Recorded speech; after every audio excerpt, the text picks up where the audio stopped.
आपल्या समोर येतोय आपला पुढचा स्पर्धक शुभम खंडाकर.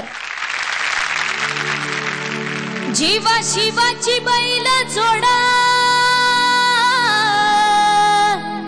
जाईल बिगीन आपली पुढे. चल सरजा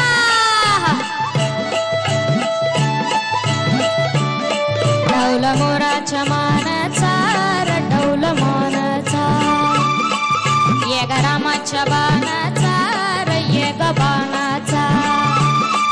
ढवल मोराच्या मानाचा रटवल मानाचा ये ग रामाच्या बाणाचा र ये ग बाणाचा.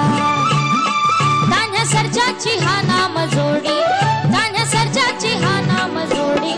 तुन हवीत हाती घोडी माझ्या राजार तुन हवीत हाती घोडी माझ्या राजार. ढवल मोराच्या मानाचा रटवल मानाचा ये ग रामाच्या बाणाचा र ये ग बाणाचा.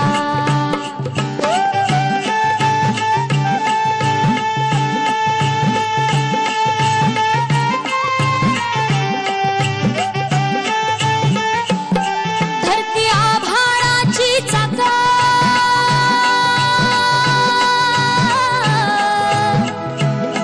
त्याच्यातून वेची हो गाडी.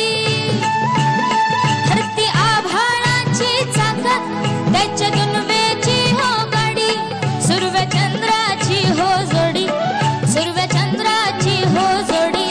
त्याच्या सर्गाची रमाडी सर्गाची माडी त्याच्या सर्गाची रमाडी सर्गाची माडी.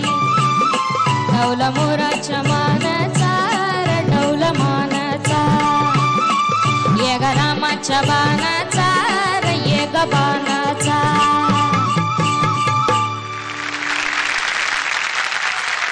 खूप छान झालं गाणं तुझं. या पर्वाचं पहिलं गाणं तू सादर केलंस, या एपिसोडचंही पहिलं गाणं तू सादर केलंस आणि आत्ता गायलास हे तुझं तिसरं गाणं होतं. तर या 3 गाण्यांमधला तुला बदल कसा जाणवला? माझं पहिल्या एपिसोडचं एकदम गाणं पद्मनाभा होतं. त्यानंतर आता कुणी झालं का गायलं तर त्याच्यात थोडा फिरती होत्या. आणि हे आत्ताचं गाणं जीवा शिवाची तर थोडं उडत्या चालीचं गाणं होतं. मग तुला वाटतंय तू जास्तीत जास्त मार्क्स मिळवशील? हो. विचारूयात परीक्षकांना. स्वप्नील दादा. शुभम, तू 3 वेगळ्या वेगळ्या प्रकारची गाणी गायलीस की नाही? ह्याचा अर्थ काय माहितीये का? ह्याचा अर्थ आहे की तू वर्सटाईल आहेस आणि तू कुठल्याही प्रकारची गाणी गाऊ शकतोस. कारण तुझा जो पाया आहे तो क्लासिकल म्युझिकचा आहे. तुझा चांगला रियाज आहे. तुझ्याकडून बरंच शिकण्यासारखं आहे सगळ्यांना की तू हे पण गाऊ शकतोस ते पण गाऊ शकतोस. आता जीवा शिवाची एकदम सिक्सर मारलास यार तू. क्या बात आहे. वा, अतिशय सुरात गायलास, अप्रतिम गायलास. Very nice. खूप आवडलं मला. राहुल दादा. शुभम, खूप चांगला गायलास. थँक्यू. अजून ठसका आला असता तर अजून मजा आली असती. पण स्वप्नील दादा म्हणाला तसं तू 3 वेगवेगळ्या पद्धतीची गाणी गायलास आणि तिन्हीही तितकीच चांगली झाली. त्याच्यामुळे अजून काय काय नवीन नवीन ऐकण्याची अपेक्षा तुझ्याकडून आमची वाढतीये आणि त्याच्यासाठी तुला जास्तीत जास्त मेहनत घ्यायला पाहिजे. विसरू नकोस. खूप चांगला गायलास. All the best.